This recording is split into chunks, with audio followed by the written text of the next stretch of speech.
Class में बताया था आप लोगों को फर्स्ट ईयर कि मैंने कुछ आपकी जो फर्स्ट यूनिट है उसके कुछ प्रैक्टिकल, ठीक है, उसके प्रैक्टिकल क्वेश्चन जो हैं, थ्योरेटिकल ऐसे वाले क्वेश्चन आते हैं, उन क्वेश्चंस को निकाला है। ठीक है, एक एक करके कुछ क्वेश्चंस को ध्यान से समझिए।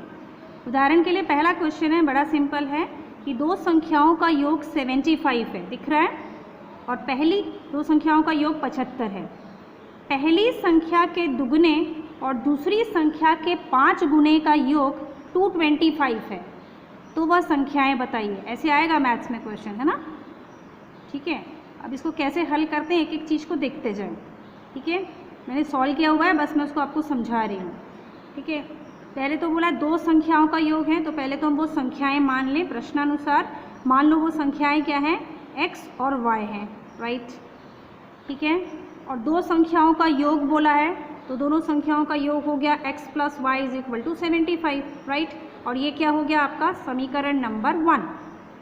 ठीक, फिर पहली संख्या के दुगने, पहली संख्या के दुगने मतलब x में 2 का गुणा कर दें, x × 2 हो गया 2x। और दूसरी संख्या के 5 गुने, दूसरी संख्या का 5 गुने मतलब दूसरी संख्या y है, उसका हो गया 5y। ठीक है, 5y।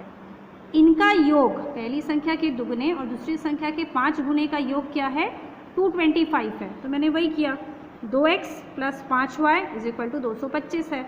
समीकरण नंबर 2 आ गया। पहला समीकरण निकल गया था, दूसरा समीकरण भी आपको निकल गया। ठीक है, दोनों समीकरण आ गए हैं। और अब मैंने इसको सॉल्व नहीं किया है, मैंने आपको लिख दिया है कि हल करें आप किसी भी विधि से।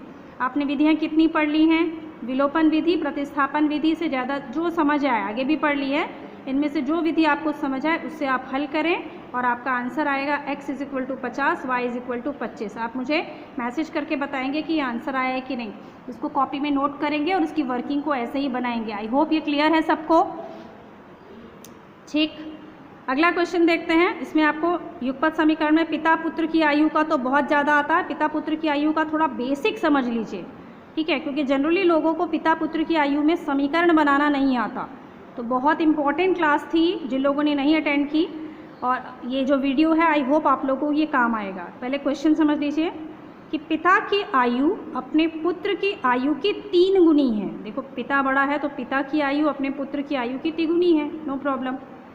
12 वर्ष के बाद पिता की आयु अपने पुत्र की आयु की 2 गुनी होगी, तो दोनों की आयु बताएं। ठीक है, तो पहले तो आप क्वेश्चन पढ़ें एग्जाम में बहुत ध्यान से और समीकरण को ध्यान से बनाएं। तो पहले तो हम जैसे हर क्वेश्चन में कर रहे हैं वैसे इसमें भी मान लें कि मान लो पिता की आयु x वर्ष है और पुत्र की आयु y वर्ष है, राइट। अब जरा देखिए क्वेश्चन में क्या लिखा है, पिता की आयु अपने पुत्र की आयु की तिगुनी है।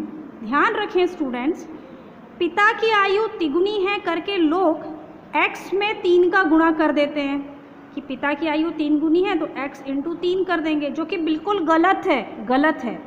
क्योंकि पिता तो ऑलरेडी 3 गुना है, बड़ा है। तो आपको समीकरण बनाने के लिए क्या करना होगा, पुत्र की आयु में 3 से गुणा करना होगा। फिर से क्वेश्चन को समझ लीजिए, क्या बोला है, पिता की आयु उसके पुत्र की आयु की 3 गुनी है, तो पिता में 3 का गुणा नहीं करना है, पुत्र में 3 का गुणा करना है।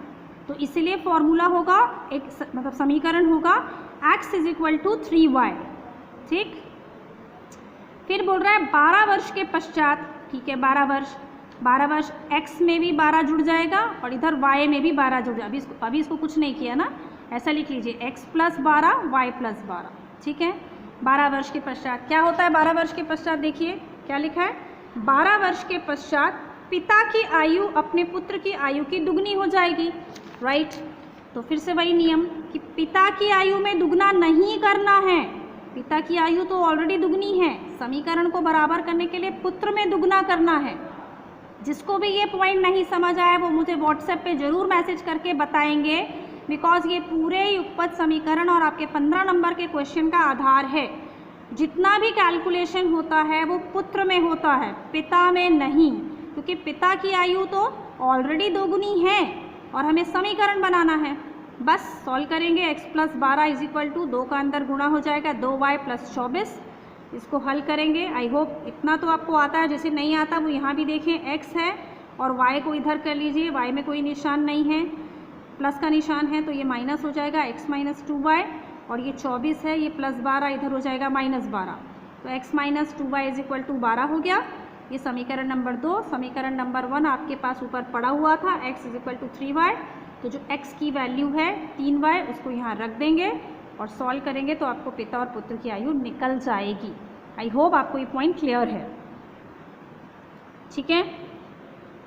और एक और छोटा सा क्वेश्चन, ये तो मैंने आप लोगों की प्रैक्टिस के लिए थोड़ा सा छोटा सा क्वेश्चन डाला कि दो संख्याओं का योग 26 है, तो मान लो वो संख्या x और y है, x plus Y is equal to 26, और दोनों का अंतर 10 है, x minus Y is equal to 10 लिखिए और दोनों को सॉल्व कर लीजिए, ठीक है। बताइएगा कि इसका आंसर कितना है, ठीक।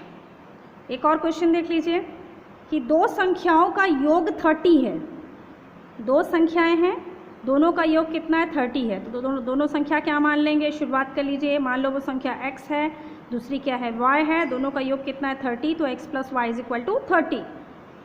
बड़ी और एक संख्या बड़ी मान लीजिएगा ना, किसी को भी बड़ी संख्या मान लीजिए x है और छोटी संख्या मान लीजिए y है, ठीक है। बड़ी संख्या छोटी संख्या के दुगने से 12 अधिक है। लाइन को ठीक से पढ़ के ही इक्वेशन बन सकता है। बड़ी संख्या क्या है, छोटी के दुगने से 12 अधिक है। छोटी का दुगना लीजिए और उसमें 12 जोड़िए, किसमें, बड़ी में नहीं जोड़ना है, छोटे में जोड़ना है। तो देखिए मैंने क्वेश्चन बनाया आपके लिए यहाँ पे। मान लीजिए कि वो संख्याएं कितनी हैं, कौन कौन सी हैं, x और y, x बड़ी है और y छोटी है, तो दोनों का योग कितना हुआ, x plus Y is equal to 30। तो आपके प्रश्नानुसार क्या लिखा है, फिर से देखिए प्रश्न, बड़ी संख्या छोटी संख्या के दुगने, तो मैंने क्या किया, छोटी संख्या कौन थी y का दुगना लिया 2y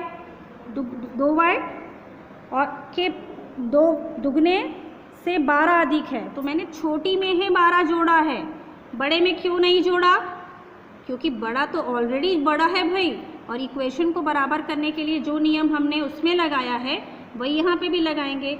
तो x is equal to 2y plus 12, और एक समीकरण था आपका x plus Y is equal to 30, दूसरा ये आ गया। प्लीज़ इसे हल करें और इसका आंसर है x is equal to 24, y is equal to 6, ठीक है। ये चारों क्वेश्चन आप लोग प्लीज़, आप लोगों को छोटा सा वीडियो भेज रही हूँ, आप अपनी कॉपी में इसको वर्किंग करके रखेंगे, सॉल्व करके रखेंगे, और इतना प्रैक्टिस करने के बाद मैं आपको और क्वेश्चन सेंड करूँगी, ठीक है students. Thank you so much. और आपको मैं ऑलरेडी इसका PDF बना के भेज चुकी हूँ, तो पहले इन क्वेश्चन की प्रैक्टिस कीजिएगा, फिर मैं इसके आगे आपको और क्वेश्चंस भेज पाऊँगी, ठीक है। आपके पहले ये क्वेश्चंस पूरे होने चाहिए, चारों के चारों क्वेश्चन सभी की कॉपी में, राइट। और SM शुक्ला की मैथ्स की बुक लेनी है आप लोगों को, SM शुक्ला, ठीक है। Thank you.